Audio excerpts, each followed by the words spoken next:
ये कोई एलियंस की स्टोरी नहीं है, ना ही कोई इमेजिनेशन है। ये स्टोरी है रियल फोटोग्राफ्स की, रियल डेटा की, रियल डिस्कवरीज की। मार्स पर 2.2 बिलियन किलोमीटर दूर, जहां नासा का क्यूरियोसिटी रोवर पिछले कई सालों से एक्सप्लोर कर रहा है, वहां पर आज तक जो भी डेटा मिला है वो नासा के लिए बहुत ही महत्वपूर्ण है। लेकिन कुछ चीज़ें ऐसी भी हैं जो आज तक नासा को भी समझ नहीं आई हैं। 2006 में मार्स रिकॉनेसेंस ऑर्बिटर ने एक स्ट्रेंज इमेज कैप्चर करी। गेल क्रेटर के अंदर माउंट शार्प के फुटहिल्स में एक अजीब पैटर्न, जैसे एक स्पाइडर वेब, एक मेज जैसा ग्रिड। मार्स की सतह पर यह देखकर साइंटिस्ट काफ़ी कंफ्यूज हो गए और उन्होंने वहां पर मिनरल एनालिसिस किया। कई सारे जियोलॉजिकल सर्वेस भी किए और सब में एक ही कंक्लूजन निकला कि शायद ये कोई एंशियंट अंडरग्राउंड वाटर पैटर्न होगा। इस बात को फाइलों में दबाकर उन्होंने कभी इस बात पर ज़्यादा सोचा नहीं और वो इस बात को भूल गए पूरे 18 सालों के लिए। लेकिन फिर 2014 में क्यूरियोसिटी रोवर मार्स पर लैंड हुआ और मिशन इस बार सिंपल था।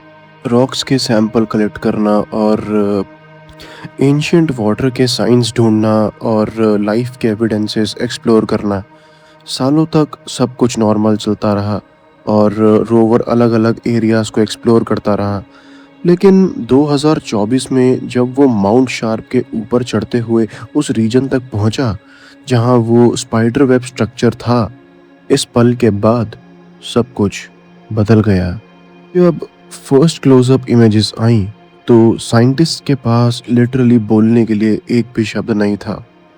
उन फोटोग्राफ्स में एक जाइंट रिज दिख रहा था, 6 फीट टॉल, कम से कम ह्यूमनाइट के बराबर। और ये रिज एक नेटवर्क में कनेक्टेड था, एक परफेक्ट ग्रिड पैटर्न में, बॉक्स फॉर्म फॉर्मेशन में। ऊपर से देखो तो मेज जैसा, साइड से देखो तो साइड वॉल्स और शार्प एजेस, बिल्कुल जियोमेट्रिक प्रिसीजन, जैसे किसी इंटेलिजेंट लाइफ फॉर्म ने इसे क्रिएट किया हो। और उन वॉल्स पर छोटे एग शेप्ड नोड्यूल्स लगे हुए थे, 100 से भी ज़्यादा। साइंटिस्ट का रिएक्शन सिंपल था और वो बोले कि यहाँ पर ये चीज़ हो ही नहीं सकती। सबसे बड़ा शौक ये था कि ये स्ट्रक्चर्स सिर्फ ग्राउंड लेवल पर नहीं थे, ये पूरे माउंटेन पर फैले हुए थे, माउंट शार्प के किलोमीटर्स ऊपर तक। सवाल ये था, अगर ये ग्राउंड वाटर से बना है तो पानी इतनी हाइट तक कैसे गया?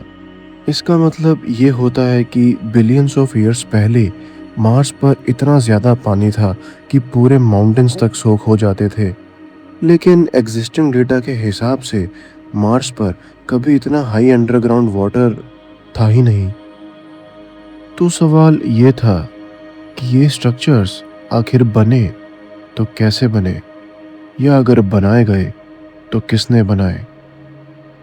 और फिर आई सबसे डिस्टर्बिंग डिस्कवरी सामने, वो नोड्यूल्स। साइंटिस्ट ने उन्हें ड्रिल किया, उन्हें एनालाइज किया। रिजल्ट्स और भी ज़्यादा स्ट्रेंज थे। ये नोड्यूल्स क्ले और कार्बोनेटेड मिनरल्स से बने हुए थे, वाटर रिलेटेड मिनरल्स। लेकिन उनका फॉर्मेशन पैटर्न किसी नॉन जियोलॉजिकल प्रोसेस से मैच नहीं करता था। लीड साइंटिस्ट टीना सीगर ने कहा, "We can't quite explain yet why the nodules appear where they do." Simple translation में, हम नहीं जानते कि ये यहाँ पर कैसे आए या कैसे बने। क्यूरियोसिटी ने और सैंपल्स लिए और फिर एक और शॉकिंग चीज़ मिली, organic molecules, carbon based, life से रिलेटेड। नासा ने ऑफिशियली अनाउंस किया कि मार्स के एंशियंट रॉक्स में ऑर्गेनिक्स मिले हैं। लेकिन प्रॉब्लम सिर्फ इतनी थी कि ऑर्गेनिक्स को नेचुरली फॉर्म होने के लिए जो कंडीशंस चाहिए वो मार्स पर थ्योरेटिकली एग्जिस्ट कर ही नहीं सकती थी, अनलेस वहाँ पर कभी कुछ हुआ था जिसके बारे में आज तक किसी को नहीं पता। 2024 में एक और अनोमली मिली। गेडिस वैलिस रीजन में क्यूरियोसिटी को पूरे सल्फर के स्टोन्स मिले। साइंटिस्ट ने कहा कि ये डेजर्ट में ओएसिस मिलने जैसा है। ये यहाँ नहीं होने चाहिए। सल्फर इतनी प्योर फॉर्म में नेचुरल प्रोसेसेस से यूजुअली नहीं बनता, फिर भी वहाँ हजारों की संख्या में मौजूद था। 2025 में परसेवेरेंस रोवर ने एक और स्ट्रेंज चीज़ डिस्कवर की, एक रॉक जिसका शेप एक स्कल जैसा लग रहा था, डीप होल्स, कैविटीज जैसे आई सॉकेट्स हों। नासा ने उसे नाम दिया स्कल हिल। एक्सप्लेनेशन दिया गया कि ये रॉक्स कहीं और से आए होंगे, लेकिन इसके बाद भी सवाल वही थे कि वो वहाँ पर कहाँ से आया, कैसे आया और कितने टाइम पहले आया। सबसे ज़्यादा डिस्टर्बिंग एस्पेक्ट था उन स्पाइडर वेब के स्ट्रक्चर्स का geometric perfection, straight lines, rectangular grids, symmetry, precision. Nature patterns बनाती है, लेकिन यूजुअली अनइवन, जैग्ड और रैंडम। ये स्ट्रक्चर्स बहुत ज़्यादा परफेक्ट थे, जैसे किसी ने डिज़ाइन किए हो, जैसे ये डेलिबरेटली बनाए गए हों। साइंटिस्ट्स कभी भी ओपनली ये बात एक्सेप्ट नहीं करते, लेकिन रिसर्च पेपर्स में फ्रेजेस मिलते हैं जैसे कि unusual geometric properties, difficult to explain through natural processes, pattern suggests organized structure. और फिर आता है टाइमलाइन का प्रॉब्लम। ये सारे discoveries, spider web structures, box work formation, organics, sulphur deposits, सब लगभग 3 बिलियन साल पहले बने थे और अब एक रीजन में कंसंट्रेट हो गए थे। तो सवाल अब ये था कि मार्स पर 3 बिलियन सालों पहले क्या हो रहा था? क्या एक ही टाइम पर मल्टीपल अनएक्सप्लेन्ड जियोलॉजिकल इवेंट्स हो सकते हैं बिना किसी क्लियर नेचुरल एक्सप्लेनेशन के?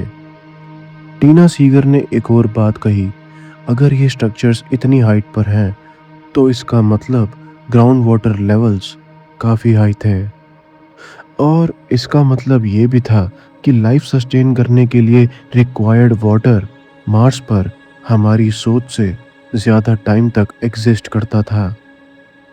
एक अनोनिमस साइंटिस्ट ने ये कहा, इन स्ट्रक्चर्स का जियोमेट्रिक नेचर, उनकी प्लेसमेंट, उनका बिलियंस ऑफ ईयर्स तक सरवाइव करना, ऐसा लगता है जैसे ये किसी इंफॉर्मेशन को प्रिजर्व कर रहे हों, जैसे कि कोई मैसेज हो रॉक्स में बरिड, डिस्कवर होने का वेट करता हुआ।